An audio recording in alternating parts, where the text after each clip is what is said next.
Hello and welcome. My name is Andrea Stith. I'm the Community Horticulture Outreach and Master Gardener Program Coordinator for OSU Extension in Wasco County. Thank you for joining me today to learn about beginner gardening. I just want to remind you that this presentation will cover very basic skills of gardening. So if you're an experienced gardener, this may not be appropriate for your knowledge level. But with that being said, I want to move into one of my questions I always like to ask is, what type of gardeners do we have? So if you are watching this recording, please just add a little bit of comment down in the comment section about what type of gardening you do, how successful maybe you've been. If you love to grow tomatoes, tell us that. Tell us a little bit about yourself. And feel free to brag if you've had successes, or if you have questions, you can ask those as well, and we'll try to answer those as we have time. And then I want to talk about, what are your limitations? What is keeping you from maybe trying or being successful? Or have you had major problems where you've run into some insect or disease issues? Feel free to share those as well. And I'm going to go over some of the ones that we commonly hear about and some solutions that might be possible in some of those situations. So oftentimes we hear that people have a space limitation or a time limitation. Cost can even come into play. Land is one that might be a huge factor. I know it is personally for me now that I live in an apartment. Then manpower, pest, water access, just having the experience or the interest or even the physical ability to take care of some of the gardening tasks. Then you get into the types of pests that you might have, whether it may be insects, raccoons, deer, squirrels, diseases that may come in. So what we want to think about is, how do we overcome these limitations? So some things that might help is, if you're having some land issues, you may try container gardening or putting a raised bed in, or you may seek out and see if there's a community garden that may rent space. You also, when you're thinking about cost, you can think about a seed library, checking where there may be free seed, finding out people that maybe grow things that often maybe grow too many and might be willing to share at low cost or free transplants. Also looking for grant options. If you're a community group out there trying to help a lot of your community grow, there are grants that are out there. If you're looking at the pest situations, you might try to install some noisemakers or fencing, things like that. You might also think about if fungicides or chemicals are necessary for your problem. We oftentimes recommend that you find out the specific issue that you're dealing with before you use any sprays. There's a lot of other options out there. And then also, if you have questions or you're dealing with some major concerns, you can reach out to some volunteer programs like the Master Gardener Program and the Plant Clinic Helpline, so that we can help you answer your specific problems. So one of the things I really wanted to cover is gardening along the Columbia River. For gardens in low elevation areas along the Columbia River, frost and cold may not be your main enemy. So beginning in mid-spring, extending through the summer, heat and steady winds create problems for gardeners, especially if you're trying to establish fruit or vegetable plantings. So starting a garden in a steady 20-mile-per-hour breeze with temperatures approaching the mid-80s can be a challenge. So some things that are recommended in our area are frequent light watering is a way to kind of keep the ceilings from drying out. Placing a rock or securing a roof shingle on a windward side, just like a windbreak, to help plants become established, that can be helpful. As the season progresses and temperatures rise above 100 degrees Fahrenheit, protecting them from the heat can become critical, so they may need some shade cloths, because plants can wilt and die quickly if they're not properly cared for. So give established plants plenty of water. Watering 60 to 90 minutes at a time for roughly 3 times a week can help your plants grow vigorously. For long season protection from the wind, you can actually install a planted hedgerow, if you would like, that will grow 4 to 5 feet high on the west side of your garden. That will help break the wind and make it not as detrimental to your garden plants. So it'll provide a little bit of protection. But make sure you still have plenty of light to reach your garden plants. That can be great as well. So one of the first things I like to talk to people about is planning on paper. I want you to think about how much of each crop will you need to feed your family. You want to keep records because if you plant something that was really successful and then you want to grow it again the next year, if you haven't written it down, it can be very hard to remember what variety or type of plant that you had. Also, if you have something that you didn't like or that was not successful, you want to make sure that you don't waste your money buying it again. So having those notes is very, very helpful. You also want to pick vegetables that are very important to you. So grow vegetables also that will produce the max amount for the space that you have.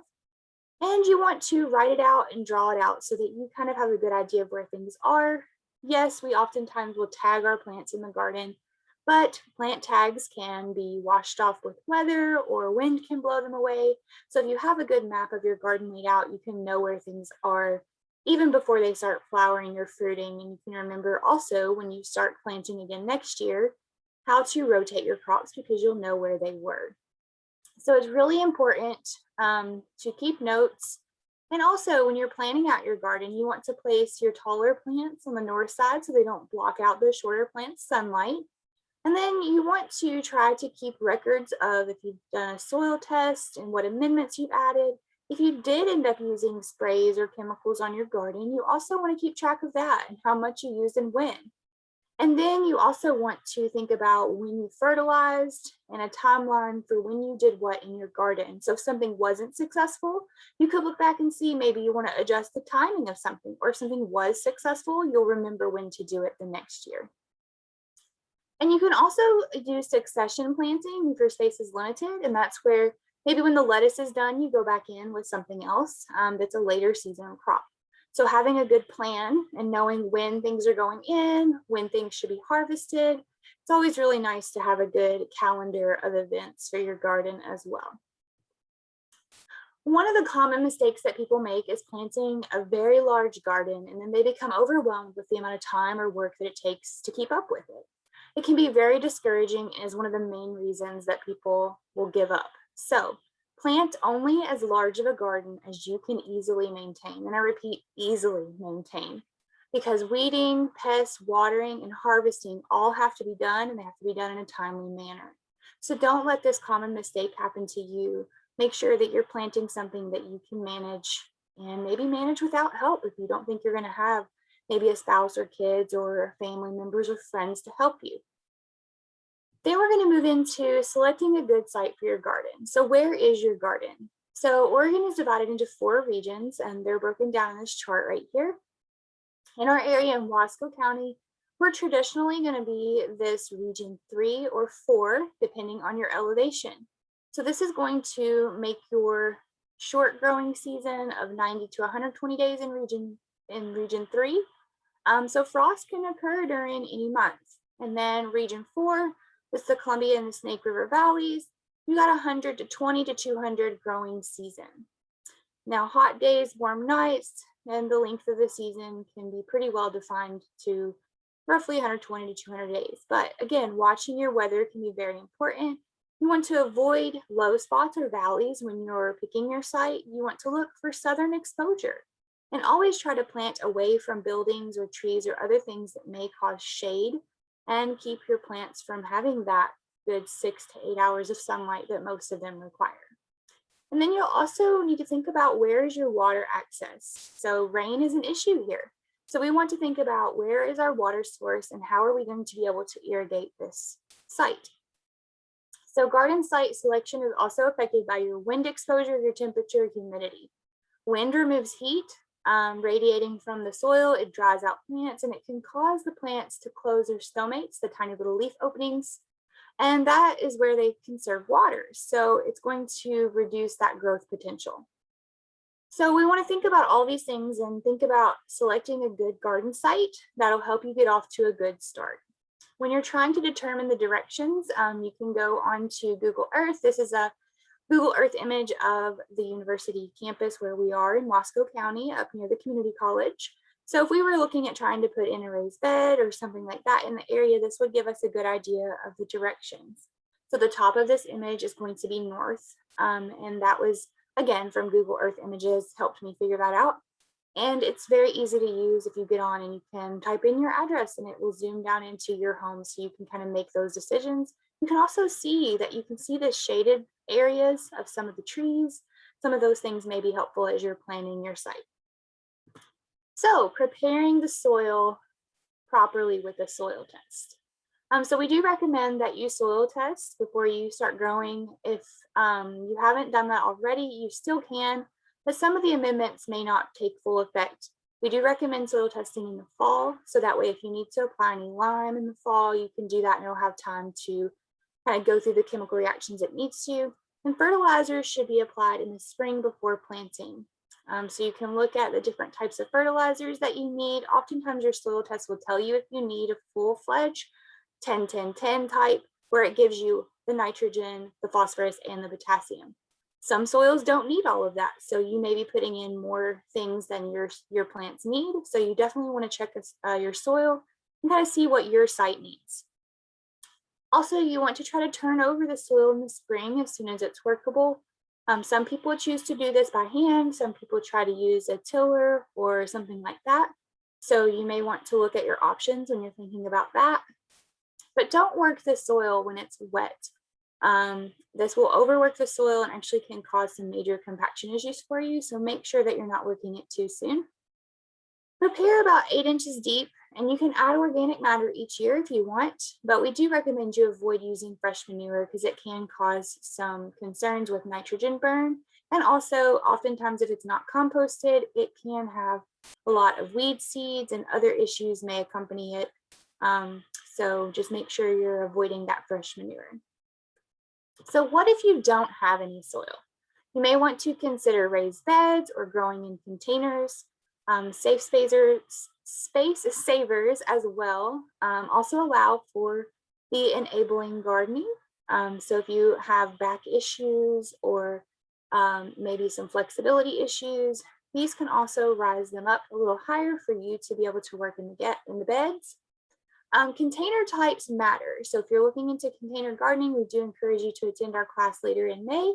We'll talk about raised beds one Monday, and the next Monday we're going to talk about container gardening. So we encourage you to check those out because the size will determine what you can grow, and different materials and different colors can also impact your plant's success. So planting, you want to think about whether you want to be direct seeding or transplanting. Are you going to be able to rotate your crops in the site that you have? And this means that you want to avoid planting closely related crops back to back in the same space. This can help prevent insect and disease buildup. And then what varieties are you going to plant?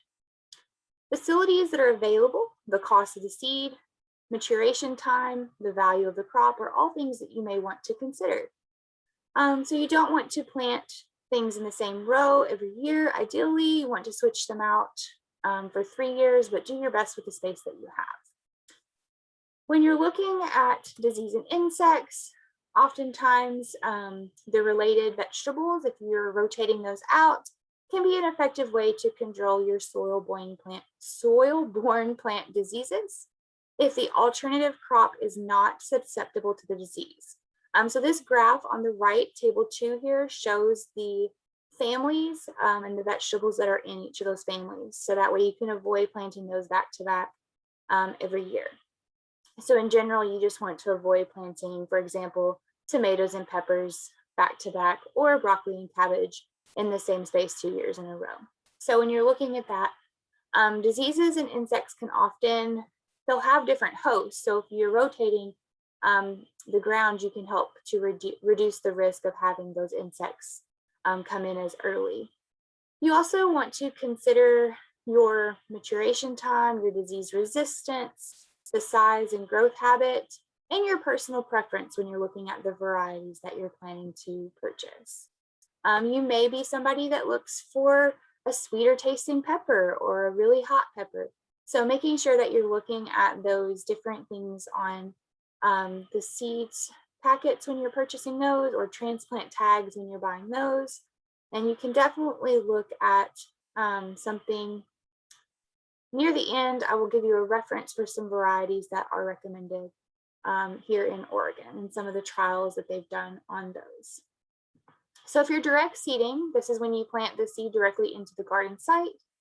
You want to make sure you're starting with well-prepared soil. You want to plant it at the proper depth.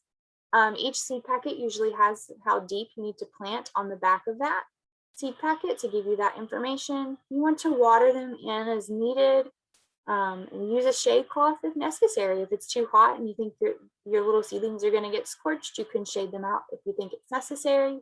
Make sure you're planting the proper crop at the proper time. And sometimes direct seeding is best for some crops and not for others. So we'll talk next about transplants. The options for transplants, you can grow your own or you can buy them. If you're growing your own, you need to have the available space and the time and the ability to meet the basic needs of light and temperature. Oftentimes people will try to grow their own and then they get discouraged because they don't have the light in the right place and plants can get leggy, and then they don't transfer them in time to kind of harden them off and they try to just put them out early all at once. You do need to slowly introduce them to the weather and the inclement weather outside because they are fragile little guys. And if you just bring them out there all in one day, they can get too hot, they can dry out, or the wind can even damage them. So be cautious if you're trying to grow your own. If you don't know how, you want to try it, just give us a call. We'll be happy to answer some questions. If you're buying transplants, it's important to think about how healthy are the plants. You want to try to find them with deep green foliage. You want to check and see if there's evidence of any insects or disease. You want to avoid any that are already in bloom or setting fruit, or that are tall and spindly. So this is one that sometimes people get a little confused by. And if they've already gone into the fruit production stage, then when you transplant them, the roots won't have as good a luck growing out and being a firm base for your plant. So you want to make sure that you're not getting those that are already kind of blooming or have a little tomato on them. I know it's really, really hard to pass those ones up, but they can actually be more work and more trouble than they're worth. Again, the best for some crops and not for others. So be sure that you're checking and seeing if something transplants well. Some things they don't transplant from one place to another very well. And so you want to make sure that you're planting them appropriately and then again at the proper time. So looking at the proper time, this is a publication that a lot of the material today came from. It's Growing Your Own. It is available online. I will be happy to share the link with you in the comments below. And it is one that has so much wonderful information, but specifically on page 7, it lists the dates for planting vegetables in Oregon, and it does break them down by the regions that we specified. So it is a very, very useful resource when you're trying to determine your planting calendar, trying to figure out when things need to go. And to save yourself time and effort and money, you want to make sure you're going by the recommendations so that you don't get hit by a late freeze and end up losing some of your plants. So make sure that you check this out. We're happy to share this with you and hope that you find it a wonderful resource. So when you are already planted, your plants are growing and you're caring for them during the growing season. Watering is one of the big things that we think about. There are 3 basic watering methods. 1 is hand watering with a hose or a watering can. 2 is soaker hoses or drip irrigation systems. And 3 is the portable sprinklers. The method you choose will depend on the size of your garden, your budget, and your personal lifestyle.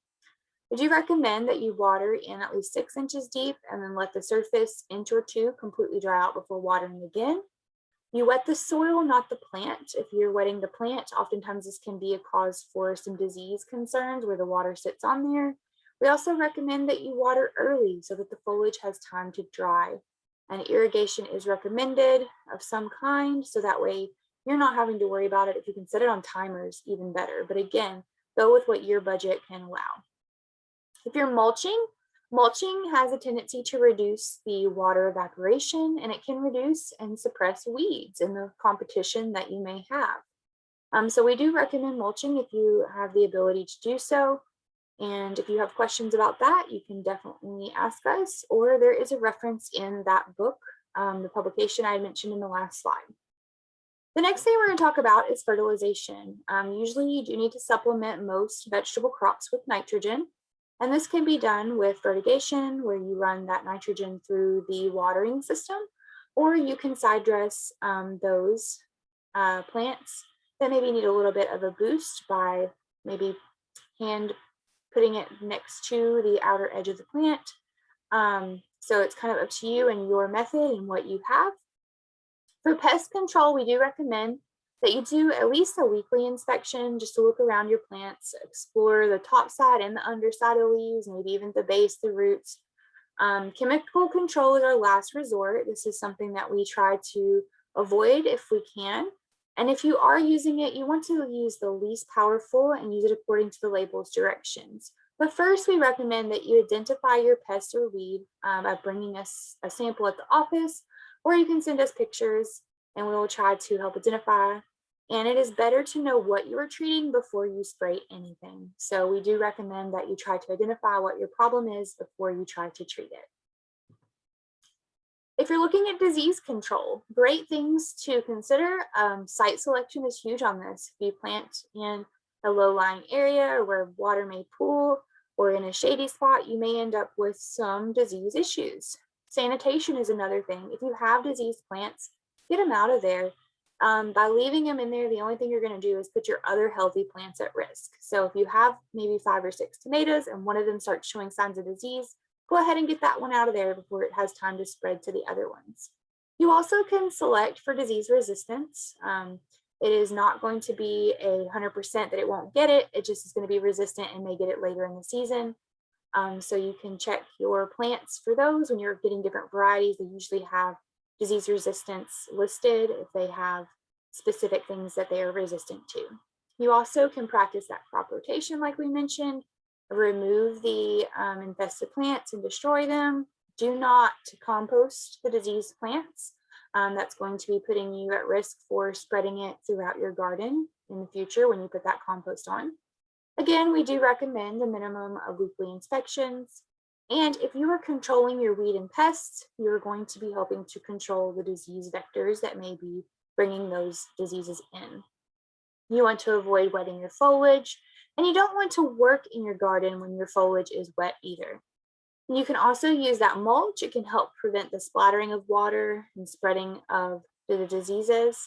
And then only use fungicides that are labeled for that crop. So if you do have a disease issue or something, or if you're trying to be preventative, make sure that you're using fungicides that are labeled for the crop that you are growing. Then towards the end of the season, you may be looking at storing vegetables. You may want to learn about how to clean up your garden, and composting may be something that you want to investigate. Record keeping, again, is very important, trying to make sure if you did have disease or insect issues that you have records of those. Maybe you want to look at doing a cover crop. And if you're planning to collect your seeds, we'll talk a little bit about how to store those. So you want to store seeds in a dry, airtight container. You usually want to put a label and date on them, and usually most seed, not all, like to be stored in 40°F low humidity. So each seed does have a little bit different specificity. And so if you have questions about seeds or seed saving, please feel free to give us a call. We're happy to help you learn about that as well. So now we're going to get into a little bit more specifics of what crops to plant. So spring crops are plants that grow best with temperatures in the air that are about 50 to 65°F, and they like low light levels. If they're planted too late, the summer heat can force them to bolt and have an off or bitter taste, and also lower the yield. So some crops that you might think about are lettuce, spinach, other leafy greens, cabbage, broccoli, potatoes, onions, peas, and then some root crops. So these are all things that you can think about planting earlier in the spring, and usually you want to be done with them by the time you're putting in your summer crops, or maybe just have them in a more shaded area. So if you're looking at lettuce, spinach, and other leafy greens, lettuce is one of the easiest to grow, and there are tons of different varieties. Spinach has high nutritional value. They're all very prone to bolting, and you can plant them successively to have a continual harvest. So maybe don't plant a whole row of lettuce all at once, plant a little here, maybe in a week or two, plant a little bit more, and then a week or two later, you can add a little more and you'll have lettuce coming in all season. So next we're going to look at broccoli. So broccoli usually grows best from transplants. We usually set those out as early as April. An excellent home vegetable variety if the wormy insects can be controlled. So if you're looking at trying to protect from flea beetles or cabbage maggots, a floating row cover may be something you want to consider. And you can wash off the aphids that may come around with some forceful sprays of water, but you want to harvest before the flower bud opens. And in the next image here, we will show you what that looks like. So this is a broccoli plant that has flowered. Once you get to this point, you probably want to go ahead and take your broccoli out. It's going to have funky flavor and usually doesn't go as well with things you're trying to do with it. So definitely want to harvest it before it gets to this flowering stage. Now let's talk a little bit about potatoes. So potatoes can be grown either as an early crop for fresh use, or you can do a late crop if you want to try to have them over winter and store them for winter use. There are many different varieties. You've got red, skinned, white, yellow, gold, blue, Irish fingerlings. Usually you're going to put your seed potatoes in April, and you want to try to use certified seed stock. So you're going to cut those pieces. Usually they're at least 3 eyes per piece. You can plant those from mid-April to June, usually 5 to 6 inches deep for level cultivation, and 4 inches deep if the rows are to be hilled.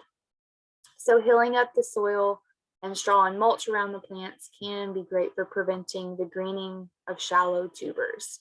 You want to water them deeply, but soaker hoses are not commonly recommended for potatoes. So again, you can hill up the soil. It's often recommended for potatoes. And when you're trying to harvest potatoes, you can dig mature potatoes 2 weeks after the vines are dead, remove them from the field, and they usually want to cure in a shaded location that is well ventilated. So then we can look at onions. So they prefer light, fertile, well-drained soil. They can be planted early as possible in the spring to allow the tops to grow before the bulbs begin. You want to use long day or day neutral varieties here in Oregon. Globe onions are better for storing versus green onions.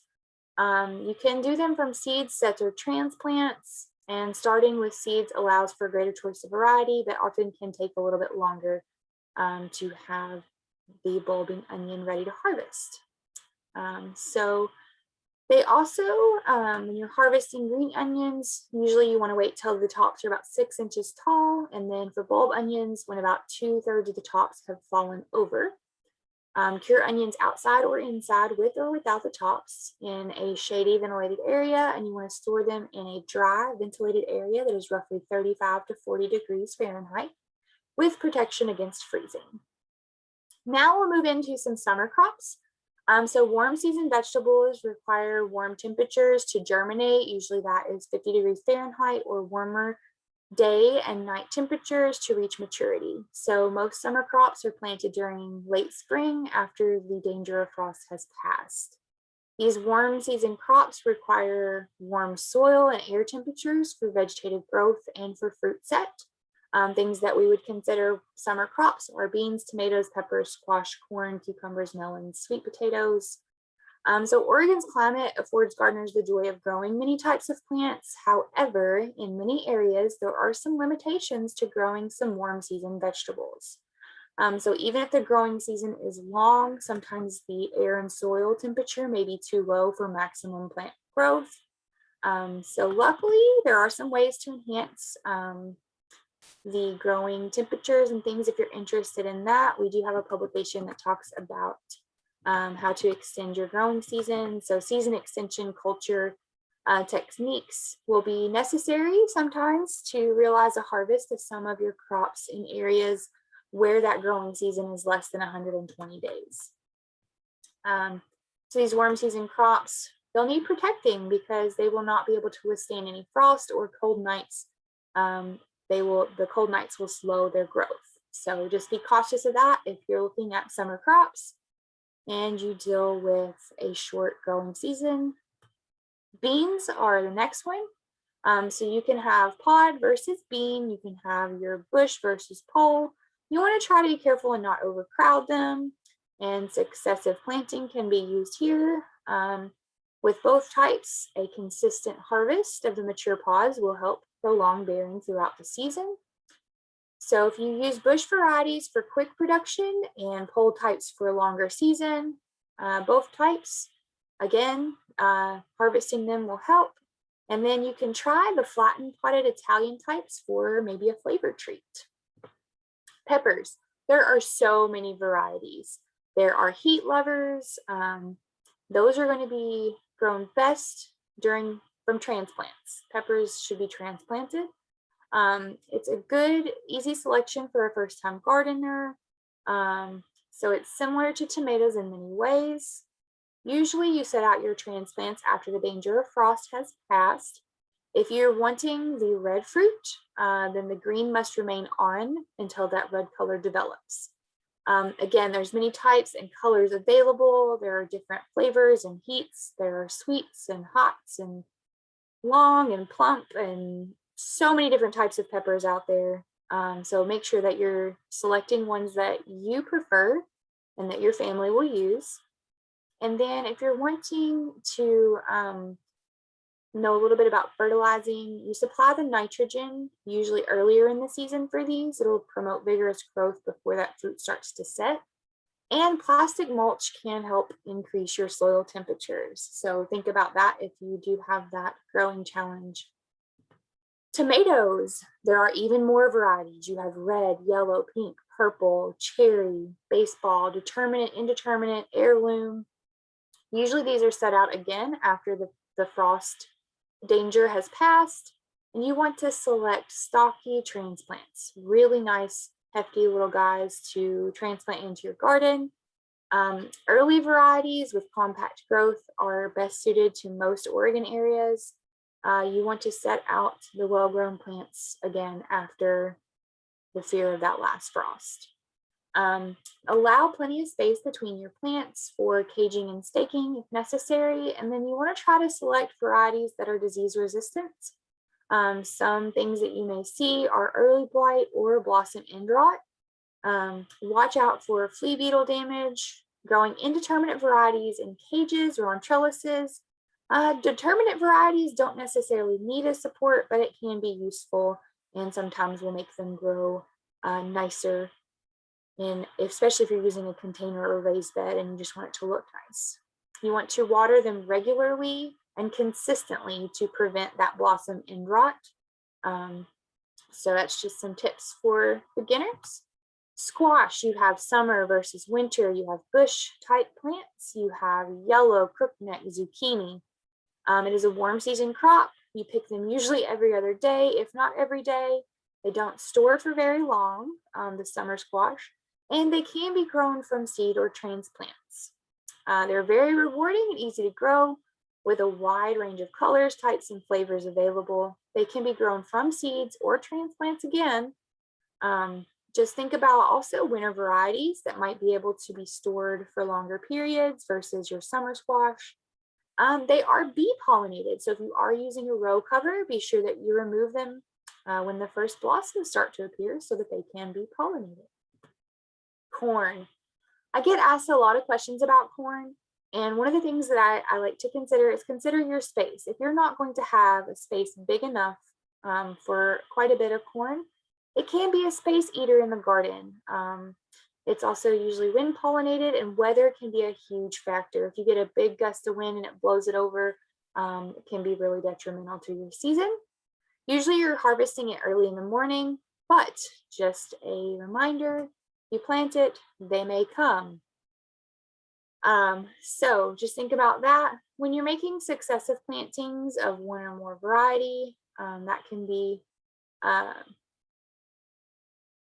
they can vary in the season of maturity. Several short rows in a rectangle are better for pollination than a few long rows. So just think about how you're planting it.